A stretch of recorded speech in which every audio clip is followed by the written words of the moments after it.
4 stocks हैं big stocks में। Okay. 3 है एक्चुअली, चौथा मैं अपनी तरफ से ऐड कर रहा हूँ। पहला है आईजीएल।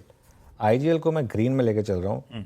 मेरे ख्याल से ये अगर तो किसी और सेक्टर में होता है ना तो मैं कह देता कि आज का हीरो ऑफ द डे हो सकता है, लेकिन फिर भी मुझे लग रहा है आज आईजीएल में अच्छी रैली आनी चाहिए 3-4 कारणों से। एक तो प्रॉफिट का नंबर अच्छा है, दूसरा सेल का भी नंबर अच्छा। अगर आप वो वन ऑफ हटा भी दें तो भी 5% की बीट है नंबर्स में, और ये स्टॉक ऐसा है जिसमें हर कोई शॉर्ट है। सबको ये मान के चल रहे हैं कि नंबर खराब आएंगे, नंबर खराब आएंगे। दिक्कत एक है यहाँ पर, आगे की विजिबिलिटी काफ़ी लो है। वो दिल्ली की ईवी पॉलिसी जो है वो कैसे शेप बदल रखेगी, क्योंकि इनकी सबसे बड़ी मार्केट दिल्ली है, तो इस वजह से वो एक फोकस रहेगा। लेकिन उसके अलावा एक्स ऑफ दैट नंबर्स में कोई खराबी नहीं है। एक बार के लिए तो मुझे लग रहा है यहाँ बड़ी शॉर्ट कवरिंग आनी चाहिए। खासतौर से जो लोग शॉर्ट छोड़ के गए हैं ओपन फ्राइडे को, उनकी तो एक बार के लिए पिटाई होगी। उसके बाद ऊपरी लेवल से गिर जाए नहीं गिर जाए ये मैं नहीं कह सकता, लेकिन एक बार के लिए यहाँ पर मुझे लग रहा है अच्छी बाइंग आनी चाहिए।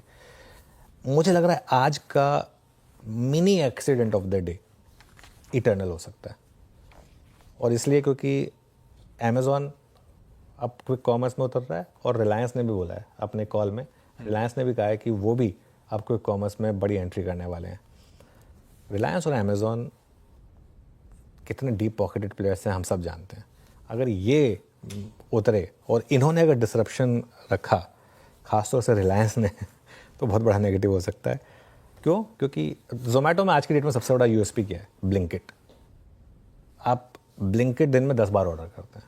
खाना तो मैं मैक्सिमम 1 या 2 बार करेंगे, ब्लिंकिट 4-5 बार कर लेते हैं लोग। तो उस हिसाब से ये एक मुझे लग रहा है कि क्विक कॉमर्स आगे जाकर डिसरप्शन फेस करने वाली है, और ये स्टॉक्स महंगे हैं, स्विगी, इटर्नल, ये सब। और एक्चुअली इटर्नल से ज़्यादा नुकसान तो स्विगी का हो सकता है। और फाइनली मैं M&M को ग्रीन में लेके चल रहा हूँ। देखिए ये मार्केट में एक चीज़ बहुत क्लियर है, जो बड़ा प्लेयर होता है ना वो अपने प्राइस पे डील करता है। ये बहुत इंटरेस्टिंग डील है। मैं पूरा वीकेंड में समझने की कोशिश कर रहा था।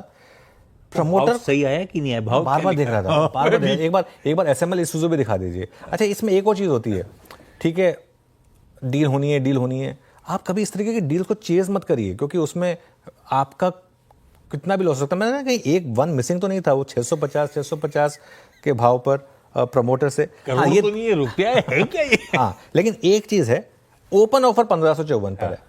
अच्छा, SML इसूज़ू भी, इसका मतलब अगर 1554 पर ओपन ऑफर है तो उसके बाद अब ये बहुत इंटरेस्टिंग होगा, क्योंकि अभी M&M की कंपनी हो जाएगी तो किस तरीके से रिएक्ट करेगा। लेकिन M&M के लिए बड़ा पॉजिटिव है। क्यों?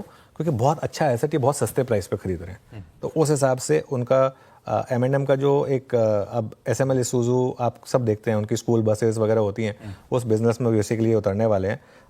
यहाँ पर काफ़ी अब कंपटीशन बढ़ने वाला है, तो ये एक इंटरेस्टिंग डील है। और सबसे पहले CNBC आवाज़ ने खरी डील ब्रेक की थी, तो ये भी हम आपको बता देते हैं थोड़ा सा। लेकिन ये स्टॉक जो है आज मेरे रेडार पर रहेगा। M&M, SML इसूज़ू में एक बार के लिए तो शुरुआती झटका लगेगा, लेकिन उसके बाद कैसे रिएक्ट करेगा स्टॉक ये नहीं पता। इसमें काफ़ी कुछ डिपेंड करेगा आगे जाके M&M का क्या प्लान है। क्या इसको वो एज सेपरेट लिस्टेड एंटिटी रखना चाहते हैं या कुछ और उनका प्लान होगा। ये आई थिंक आज जब यतिन मैनेजमेंट से बात करेंगे तो जानने की कोशिश करेंगे कि क्या करने वाले हैं बेसिकली। तो चौथा इसको रेडार पे रखें, हम इसको रेडार पे रखें बेसिकली। आज के बिग स्टॉक्स।